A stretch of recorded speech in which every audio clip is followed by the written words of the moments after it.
As you know, we have already completed chapter 7, the world of living. How successfully we have grouped all the plants and animals present on the earth so that we can study them well. So, dear student, after the completion of chapter, this is the time to make a discussion on back exercises. This is our topic today. Good morning, students. Well set for GSC studies. Ready to learn science with me? Let's go. Before going to part A, B, C, let's quickly recap the important points of chapter 7 in the form of keywords and you must know. I will keep my emphasis on some important keywords. First of all, I'm taking cell. If someone asks what is cell, you can say a cell is a basic unit of life. It is a structural unit because it provides structure to us, and it is functional also, functional unit, because all the functions that are performed by our body is performed by each and every cell present in the body. Now, on the basis of number of cells, we can divide organisms into two groups: unicellular organisms, multicellular organisms.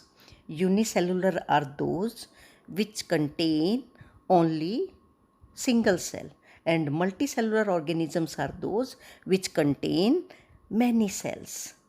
Amoeba is an example of unicellular organism, while ants, human beings, elephants, dogs, cats, etc. are the example of multicellular organisms. After that, an important keyword is habitat. What is habitat? Habitat is the place where plants and animals live comfortably, get their food, and interact with the environment. Another two keywords I want to pick from there are vertebrates and invertebrates. Vertebrates are the animals which have backbone. Do you know why they get their name vertebrates? Because their backbone is made up of small bones known as vertebrae. Small bones present in the backbone are known as vertebrae. Vertebra is the singular and vertebrae is the plural. And these vertebrae are arranged in a column. That's why they got their name vertebrates.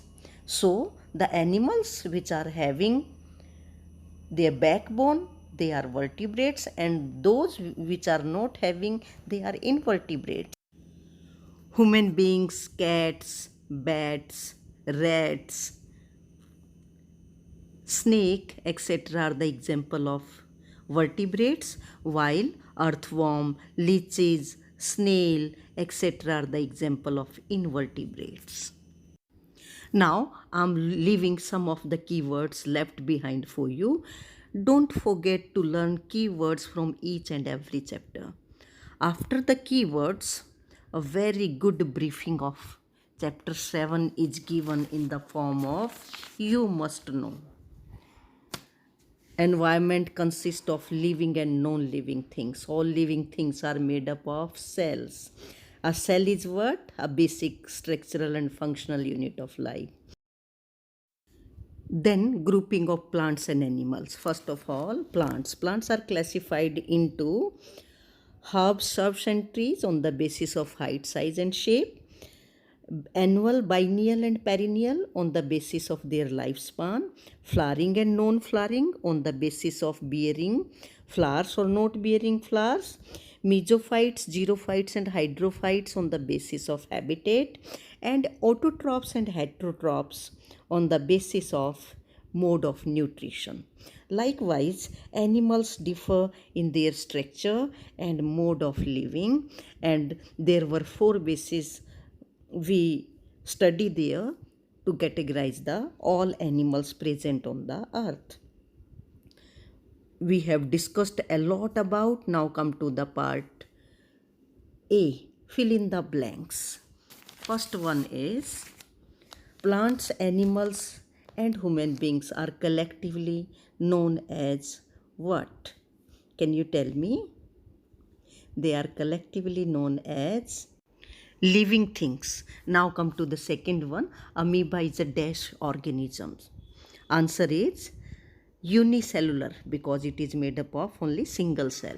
Third one is the process used by plants to synthesize their own food is known as what?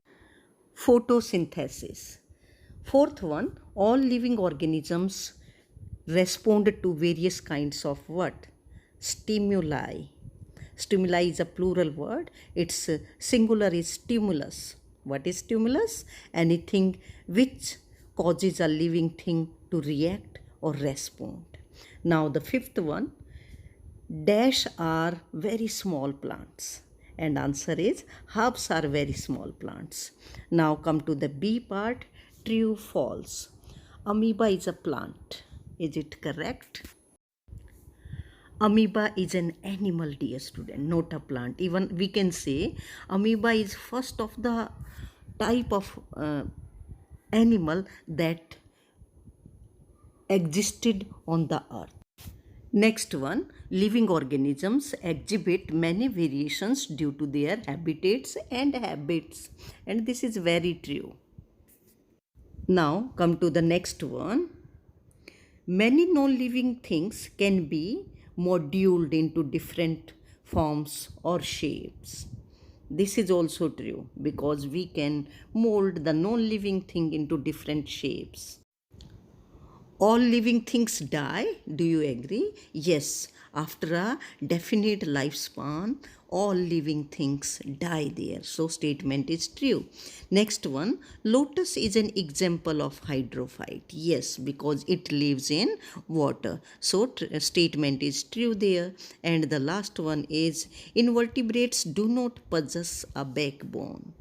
Yes, that is again a true statement because invertebrates do not have backbone there. This is all about. Now come to the MCQs. First one, which of these statement is true for plants? All green plants are autotrophs. So green plants are autotroph. This is the true statement. Now come to the next one. Which of the following plants belong to the category of shrubs? And answer is rose is the correct option there because this plant is medium sized and have bushy appearance. Now come to the third one. Which one among these is not a flowering plant? And option given are grasses, algae, rose and mango. Answer is algae because algae do not bear flower. Now the fourth one, biennial plants are those plants which live for. First of all, in for the options, word years is wrong there. You must write seasons there. Many seasons, 3 seasons, 2 seasons, 1 season. And answer is 2 seasons because bi stands for 2. Biennial plants live for 2 seasons. Now the next one, all living organisms have what? सभी के bones नहीं होती, सबके feathers नहीं होते, stems तो वैसे ही plants में होते हैं. So cells is the correct answer there. And last one, which of these is an invertebrate? Cobra, sparrow, frog, all the three are vertebrates. Only snail is invertebrate because it does not have backbone. So dear students, up to now you becomes familiar with the living and non-living world present around you. Treat it as your asset to live happily on this planet, beautiful planet. Have a good day.